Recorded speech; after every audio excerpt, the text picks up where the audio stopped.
Cannabis is a flowering plant. The main medical component of cannabis comes from the flower that produces trichomes.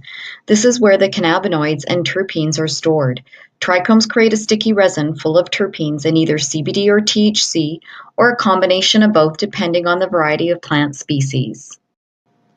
When you look at the cannabis flower or bud, the shining crystals on the tiny bud leaves, known as sugar leaves, are the crystallized secretions of the terpenes, THC, CBD, and other cannabinoids. A flower with a lot of these crystallizations will have a higher cannabinoid count and typically be a higher quality flower product. Basically, trichomes produce the resin, which is similar to the flower nectar, and the terpenes are similar to essential oils. Example is a lavender plant. The essential oils and fragrance comes from the mauve flower of the plant, not the leaves. Although there is a small amount of medicine in the leaves, they are generally used as shake that can be used to extract the cannabinoids for topical uses such as skin creams and topical oils. There are three main species of cannabis plants: Cannabis sativa, Cannabis indica, and Cannabis ruderalis. However, due to advanced plant genetics, most of the strains on the commercial market today are hybrids, plants bred from numerous strains of cannabis to produce certain effects or features. They will be referred to as indica dominant or sativa dominant and will take on the characteristics of that plant species. Hemp is a relative of cannabis and is part of the sativa family. It has a lower content of cannabinoids and instead is grown for fiber, hemp seeds, and hemp oil. CBD hemp of 600 milligrams per mil or higher is being researched for its analgesic effect on mild pain as an alternative to pharmaceutical anti-inflammatories, ibuprofen, example Advil. In 1964, Israeli researchers discovered cannabinoids, phytocannabinoids in cannabis. 20 years later, researchers identified the endocannabinoid system that every human and all vertebrates have in their bodies. This endocannabinoid system helps regulate the homeostasis in our bodies. Homeostasis is how we regulate balance in our bodies, and if out of balance, a homeostatic imbalance, side effects can occur from pain to disease. Simply stated, the endocannabinoid system is likened to the motherboard of a computer.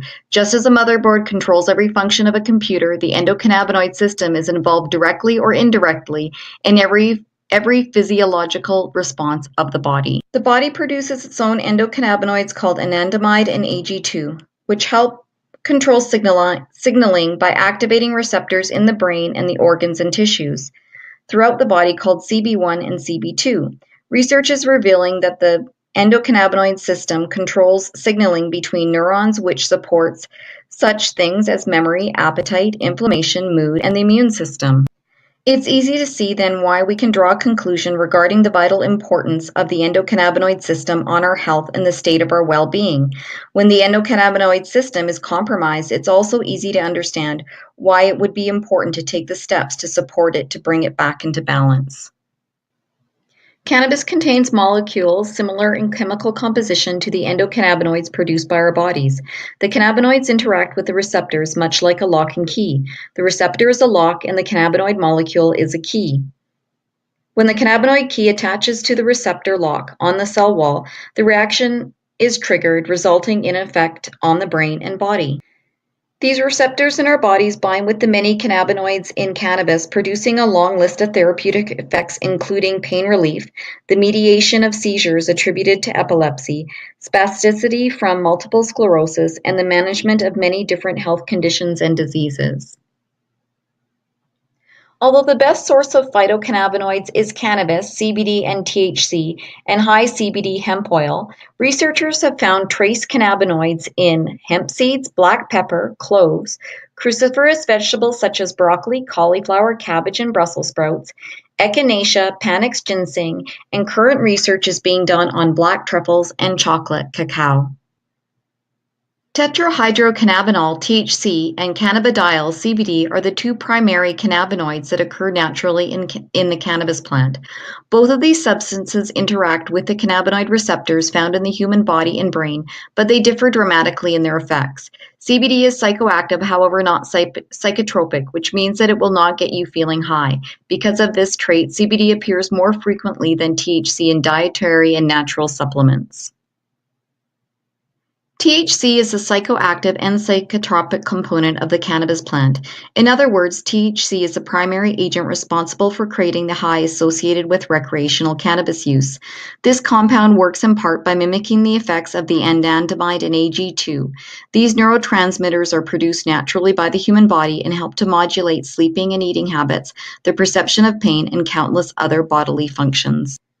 CBD cannabidiol is one of the most critical cannabinoids contained in the cannabis plant. It exists both in agricultural hemp as well as cannabis. While cannabinoids are present in several plants in nature, cannabis has the highest levels of CBD. CBD has the same chemical formula as THC, with the atoms in a different arrangement. This slight variance causes THC to create a psychotropic effect, while CBD psychoactive is not psychotropic. This fact means that when you ingest CBD for medical purposes, you will most likely experience a relief from your unwanted discomfort with little or no noticeable effect on your cognitive abilities. Research suggests CBD may be better for inflammation and neuropathic pain, while THC may excel in spasticity and cramp-related pain. It is worth noting that sometimes high doses of THC can exacerbate pain symptoms, meaning THC consumed in this capacity should be done so in small amounts. You can get more information from the Parkinson's Foundation partnership with Northwestern University on the study of patients and pain. The entourage effect describes a phenomenon in which 400 plus compounds in cannabis work together to create a particular effect on the body. Cannabinoids, terpenoids, THC, CBD, and whole plant extracts combined together provide all the necessary cofactors to facilitate absorption, commonly referred to as full spectrum. Research is still being done on the entourage effect. It's up to each individual to experience and decide which options are best for them. Start low and go slow. Like with all medication, there are adverse side effects. Contraindications for using THC is under the age of 18, a family history of bipolar or schizophrenia, history of heart disease, long-term use may cause psychosis. CBD may cause nausea, vomiting, and diarrhea. If you consume too much THC, you will get a symptom called greening out, and this can cause hyperemesis, uncontrolled vomiting, psychosis, and paranoia, shortness of breath, and disorientation. Please consult a medical practitioner if you have any concerns.